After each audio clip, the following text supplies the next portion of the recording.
y a une chose que j'ai apprise dans cette vie, c'est que notre réalité, la réalité se prépare en amont. Pendant qu'on entre dans la deuxième phase de cette année, hein, j'aimerais savoir quelles sont les résolutions que tu as prises il y a 6 mois, où en sont-elles déjà, hein, où en es-tu avec ces résolutions, où en est ta motivation, et est-ce que tu peux déjà faire une réelle différence entre la toi de maintenant et la toi d'il y a 6 mois? Parce que comme beaucoup d'entre nous humains, on a un peu dévié de nos objectifs, dévié de ce qu'on avait prévu faire. Et dans cette vidéo, j'ai l'intention de te remettre sur les rails, de nous remettre tous sur les rails avec 5 étapes, 5 astuces vraiment hyper efficaces et très simples pour recadrer nos objectifs et nous remettre en bon train pour terminer l'année différemment. Bonjour et bienvenue sur ma chaîne, je m'appelle Claire. Ici on parle de vie de femme, de réalité, de féminité. Et aujourd'hui j'aimerais partager un sujet avec toi, c'est vraiment comment se recentrer sur ses objectifs en milieu d'année afin de ne pas terminer cette année comme une autre année, une énième année qui se termine de la même façon avec des objectifs, des plans qu'on avait au départ et on n'a toujours pas avancé. Donc sans plus tarder, la première étape vraiment à faire pour se recalibrer sur ses objectifs, c'est faire un état des lieux. Donc, en début d'année, tu avais des objectifs, tu avais des plans, tu avais des goals, super et tout. Tu voulais perdre du poids, tu voulais créer un business, tu voulais être sur les réseaux sociaux, tu voulais avoir un nouveau boulot, tu voulais déménager, tu avais plein de choses que tu voulais. Même des choses non dites que tu voulais faire dans le secret de ton intimité, quoi. Et ce que je voudrais que tu fasses, je veux que tu fasses 3 choses. La première des choses, je veux que tu fasses, on va faire un peu comme un feu vert, rouge, jaune. Donc, le vert, c'est qu'est-ce qui marche bien pour toi en ce moment? Par rapport à tes objectifs et même par rapport à ta vie en général, qu'est-ce qui marche bien pour toi? J'aime bien cet exercice parce que moi, ça me permet de me dire, de vraiment habituer mon cerveau à me dire, ok, les choses qui marchent bien, je capitalise dessus, c'est ça qui fait mon bonheur. Donc, je veux que tu te demandes qu'est-ce qui marche bien, que tu prennes une feuille, oui. Il faut avoir des blocs-notes, c'est très important. Prends ton bloc-notes, ton cahier de rêve ou ton cahier d'idées, tu écris dessus qu'est-ce qui marche bien. En orange, feu orange, c'est qu'est-ce qui marche moins bien, des choses dont je suis un peu moins satisfaite. Par exemple, je ne fais pas le sport comme j'avais prévu le faire 1 fois par semaine ou 3 fois par semaine.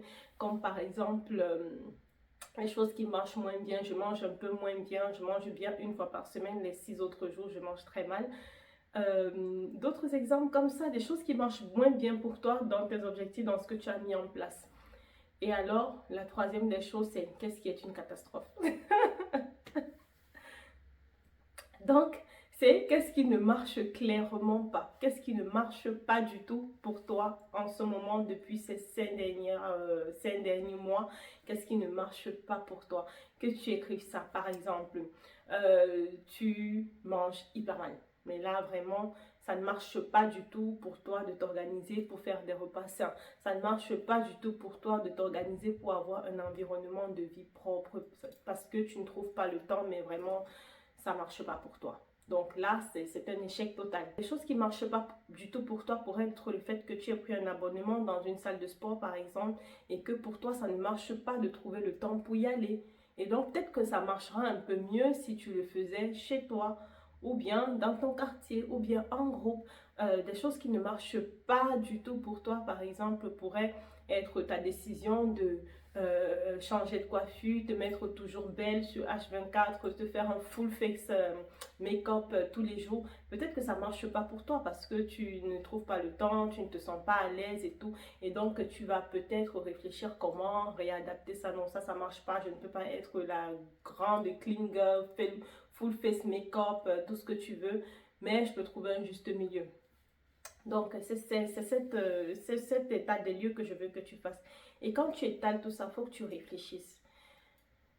Atteindre ces objectifs demande qu'on réfléchisse sur qu'est-ce qui peut m'amener le plus rapidement là où je vais et qu'est-ce qui est vraiment efficace pour moi.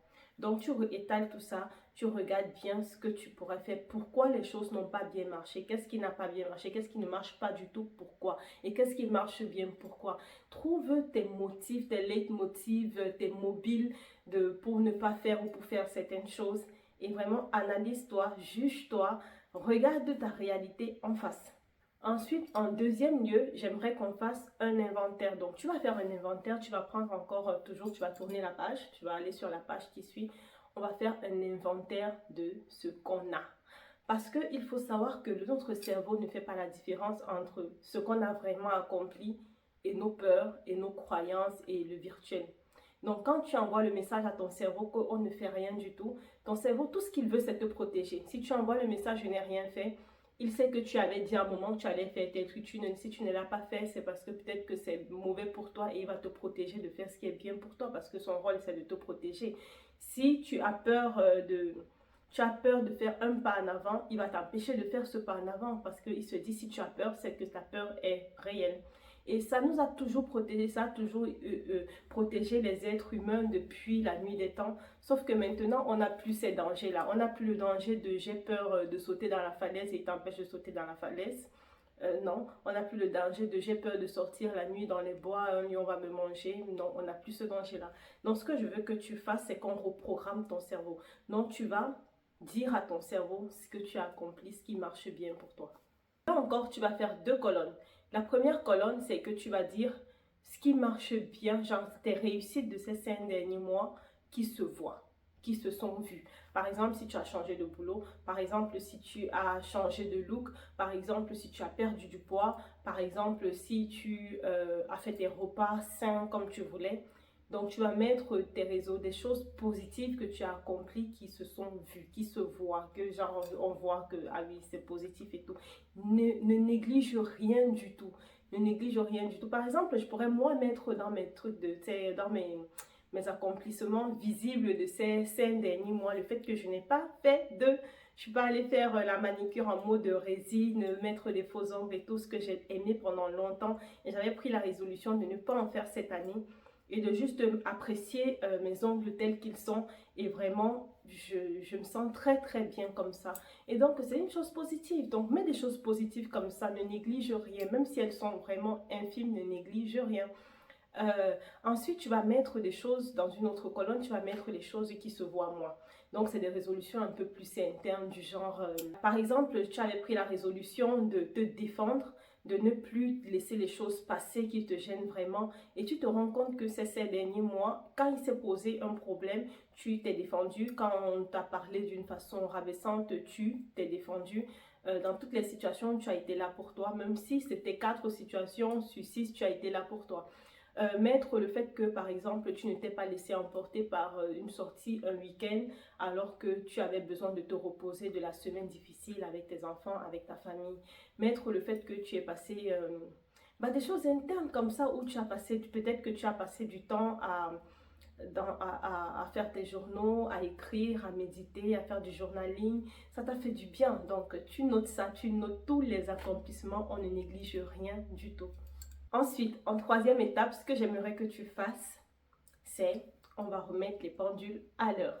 Donc, on a fait un état des lieux. On sait ce qui marche pas, ce qui marche pas du tout, mais jamais, genre never again.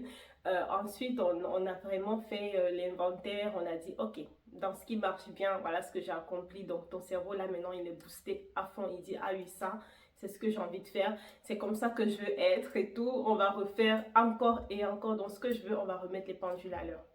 On passe à une étape importante, c'est que ce que tu es et ce que tu fais dépend de tes valeurs. Donc, ce que je veux que tu fasses, c'est que tu choisisses 3 ou 4 valeurs ou standards. Et ici, on ne parle pas d'objectifs. Ce qu'il faut comprendre sur la différence entre les standards et les objectifs ou les buts, c'est que toi, tu es à un certain niveau. Ton objectif, c'est vraiment au-delà de ton niveau. C'est comme si tu sortais de ta zone de confort. Donc, tu dis à ton cerveau que nous sommes là, je veux aller plus loin. Je veux aller à 100 km de là. Je veux aller à 10 000 actions courageuses de là. Et le standard, c'est le sol, le niveau minimum.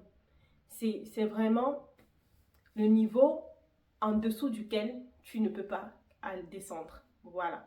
Donc, tu ne peux pas descendre en dessous de ce niveau-là. Ça, c'est ton standard. Et quand on a un standard, on n'a pas besoin de forcer pour agir comme ça. Par exemple, si ton standard est que tu ne manges pas du fast-food. Moi, ça a été le mien pendant longtemps. Genre, je ne mangeais vraiment pas de fast-food. Je ne faisais même pas exprès Donc, j'entrais dans un fast-food une fois par an ou une fois tous les 2 ans parce que je me retrouvais avec des personnes qui étaient... Et quand j'entrais, je ne me sentais pas obligée.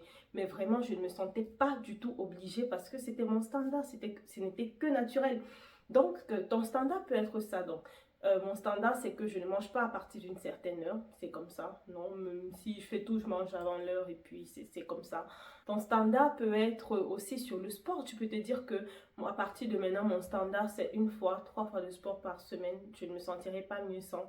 Et dès le moment où tu te dis que ça devient ta façon d'être, ton style de vie, comme tel que ton style de vie aujourd'hui, ton style de vie peut être aussi différent.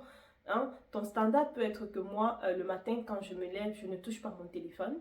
Je ne regarde pas les réseaux sociaux. Je prends du temps sur moi-même. Je me recentre. Je passe du temps en famille le matin à câliner mes enfants, à vraiment puiser de l'énergie et de déverser aussi de l'énergie autour de ce que j'aime le matin avant de sortir et rencontrer le monde extérieur. Ton stand-up est tout ce qui peut t'aider à atteindre tes objectifs, tes valeurs. Tu ne descends pas en dessous de ça, ça te protège, ça te rend heureuse, ça te rend bien, ça te fait être fière de toi-même. Donc, je veux que tu décides des 3 ou 4 standards qui vont être vraiment le pilier de ta vie ces 6 prochains mois. En 4e position, mon astuce de manifestation favorite, c'est la lettre à ton futur toi. Cette astuce, vraiment, j'en ai parlé dans mes 2 précédentes vidéos. Je t'invite à aller les regarder. C'est le saut quantique. Mais ce que j'aimerais faire, c'est vraiment commencer à t'aider à faire des exercices là-dessus. Donc, ce que tu vas faire maintenant, tu vas prendre une feuille. Tu vas prendre le temps. Tu vas prendre le temps de réfléchir sur tout ce qu'on a dit précédemment. Tu vas prendre le temps de peser le pour, peser tout ce qu'on a dit, regarder ce que tu voulais vraiment comme standard. Et je veux que tu visualises, que tu imagines la femme que tu es dans 6 mois. J'ai bien dit que tu es, pas que tu seras. Donc, visualise que nous sommes dans 6 mois. La femme que tu es, dès son réveil le matin, à quelle heure elle se réveille, qu'est-ce qu'elle fait, comment elle s'habille, qu'est-ce qu'elle mange, c'est quoi son quotidien, c'est quoi ce qu'elle veut, comment tu le sens. Il faut que tu le sentes en fait, que tu ressentes cette émotion de comment elle est en train de se positionner dans cette vie dans 6 mois. Et je veux que tu écrives en tant que elle. Oui. Donc là, tu es la femme que tu es dans 6 mois et je veux que cette lettre s'intitule « Ma chère moi » parce que c'est elle qui t'écrit à toi. Et donc, je veux que tu donnes. Donc là, maintenant, laisse-toi aller par ce que je dis.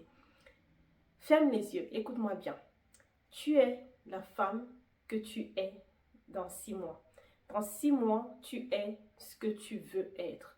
Tu es celle qui a accompli les objectifs. Tu as accompli les objectifs. Tu vis la relation que tu veux vivre. Tu vis la relation avec l'argent, avec l'amour, avec la nourriture que tu veux avoir. Tu vis la routine que tu aimes, que tu rêvais depuis toujours. Maintenant, je veux que tu t'écrives à toi, que tu as laissé il y a 6 mois, et que tu lui dises ce que tu es en train de faire. Que tu lui dises comment tu es en train de passer ta journée. Que tu lui donnes des conseils encourageants, que tu lui donnes des astuces pour y arriver parce que tu y es déjà. Dis-lui, parle-lui comme à ta petite sœur de 6 mois plus tôt. C'est ce que je veux que tu fasses. Je veux que tu fasses cette lettre à ta future toi en te positionnant dans le présent à 6 mois.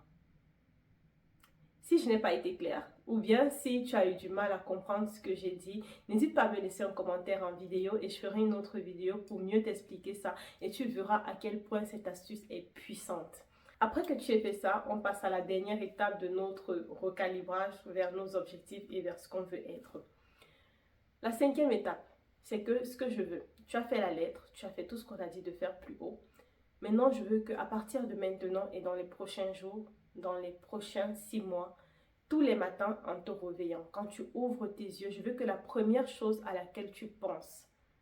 Au départ, ce n'est pas facile parce que tu ne vas peut-être pas te rappeler, donc garde près de toi cette lettre pendant quelques temps.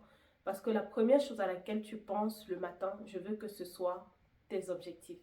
Je veux que ce soit la femme qui t'a écrit dans le futur.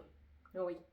Donc, je veux que tu penses à ça, à ce que tu dois être, à ce que tu es. Je veux que tu te repositionnes, que tu t'ancres dans tes standards, que tu t'ancres dans cette identité que tu veux atteindre, que cette identité que tu as créée, dans cette nouvelle identité qui est tienne. Donc, tu te recentres dans cette identité avant de te lever le matin, avant de rencontrer le monde extérieur. Et tu abordes vraiment toute ta force, toute ton énergie à passer la journée dans la peau de cette femme. Et chaque jour, tu fais une petite chose qui te rapproche d'elle. Oui, parce qu'elle est déjà là, il faut juste que tu la rencontres. C'est un peu comme si elle te dit, je suis à la gare, viens me retrouver à la gare.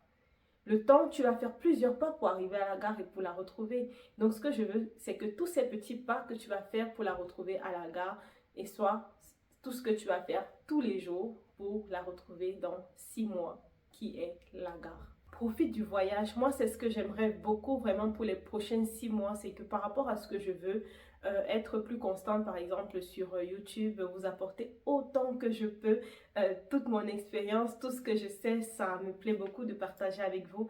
C'est profiter du voyage, profiter de tout ce qu'on fait pendant le moment où on arrive à la destination. Parce qu'on va arriver à la destination, il ne faudrait pas arriver épuisé, en burn-out, fatigué et qu'il n'y ait même plus de goût pour cette victoire. Mais vraiment, profitons du chemin qu'on a à parcourir. Parcourons le chemin en profitant.